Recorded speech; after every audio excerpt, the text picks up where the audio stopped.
Bienvenue la famille madridista, on se retrouve pour une nouvelle vidéo sur l'actualité Real Madrid. Madrid doute déjà de la signature de Mbappé, Rodrigo rejoint Ancelotti. Rejoins la chaîne, en vous abonnant pour rater aucune de nos nouvelles vidéos. Je vous partage tous les infos du Real Madrid chaque semaine. N'hésitez pas à vous abonner en activant la cloche de notification pour suivre toutes les dernières informations du Real Madrid. Je vous dis tout, on commence. Madrid doute déjà de la signature de Mbappé. Florentino Pérez veut des garanties claires de la part du joueur pour éviter une offre dans laquelle il ne participera pas. L'intérêt des équipes britanniques, la poussée du PSG et l'ambiguïté de l'environnement gênent le Bernabéu. Le Real Madrid joue encore avec le feu avec Kylian Mbappé. Le club blanc veut le recruter l'été prochain comme une opération absolument stratégique, mais de sérieux doutes commencent à naître dans le noble quartier du Bernabéu. Le président blanc, Florentino Pérez, ne veut plus se ridiculiser sur cette question et a exigé que le footballeur opte clairement pour l'option madrilène avant de faire un pas en avant. Madrid a prévenu qu'il ne participerait à aucune offre et que tout devait être signé bien avant la fin de la saison. Mbappé continue de cueillir les feuilles de la marguerite et son avenir est en suspens. Le PSG a déjà fait sa dernière offre de renouvellement, mais Mbappé, il dira probablement « non » avant le 31 décembre, afin de pouvoir négocier officiellement avec n'importe quel club.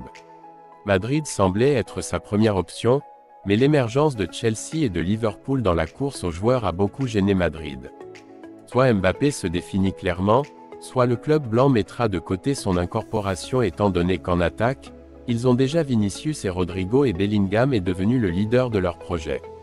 Madrid avait déjà clairement indiqué que la signature de Mbappé impliquerait un effort financier important.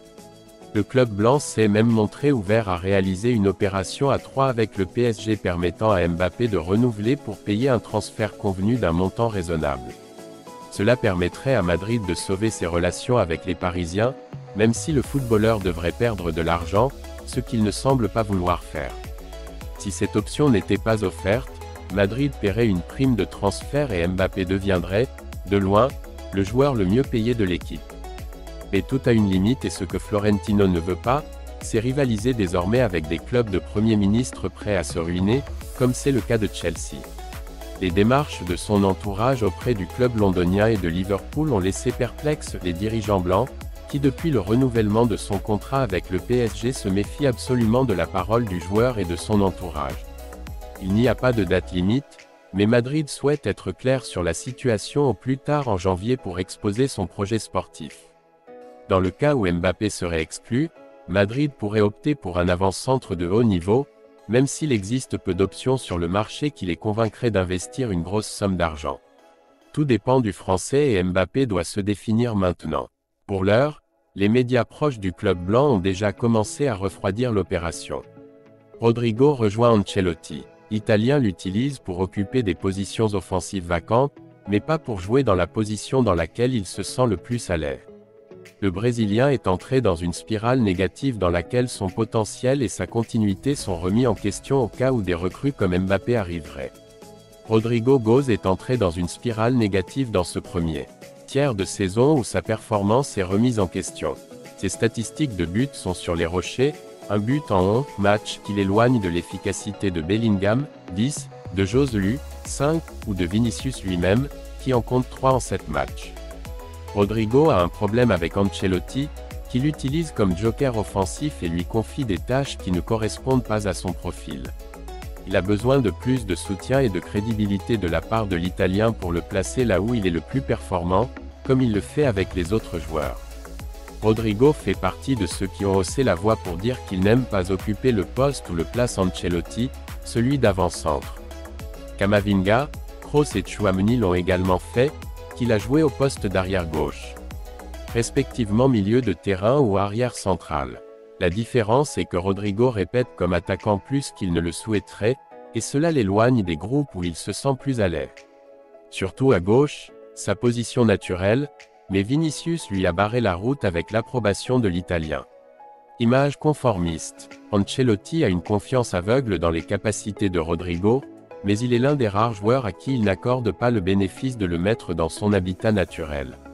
En échange, Cela lui donne une liberté de mouvement sur tout le front d'attaque sauf en alternance de position avec Vinicius. Ancelotti lui donne le vertige pendant les matchs, il varie ses tâches sur le terrain en fonction de l'évolution du match et des besoins de l'équipe. Cela finit par donner le vertige et le déconcertant au Brésilien, accablé d'exécuter les ordres de l'entraîneur dans un travail ennuyeux qui profite au groupe, mais obscurcit son potentiel. Rodrigo a évolué depuis son arrivée à Madrid. Il a clairement montré sa contribution à la réalisation du 14e, ou ses bonnes performances l'an dernier. Cette saison, les choses ont mal tourné et cela commence à se faire remarquer. Il a encore beaucoup de chemin à parcourir, mais Ancelotti ne l'aide pas au niveau individuel. En plus de marquer, on lui demande plus de présence dans la création des jeux et, surtout, plus de force dans la mêlée où il perd plus de duels qu'il n'en gagne.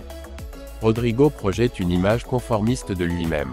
Il ne se plaint pas, il ne bouge pas, il ne se met pas en colère, il ne proteste pas, comme d'autres le font et cela minimise ses efforts. Le Brésilien est désormais le maillon faible de l'attaque madrilène, ce qui le place dans une position désavantageuse pour assurer votre place dans l'équipe. Ses mauvaises performances l'ont mis sur la sellette.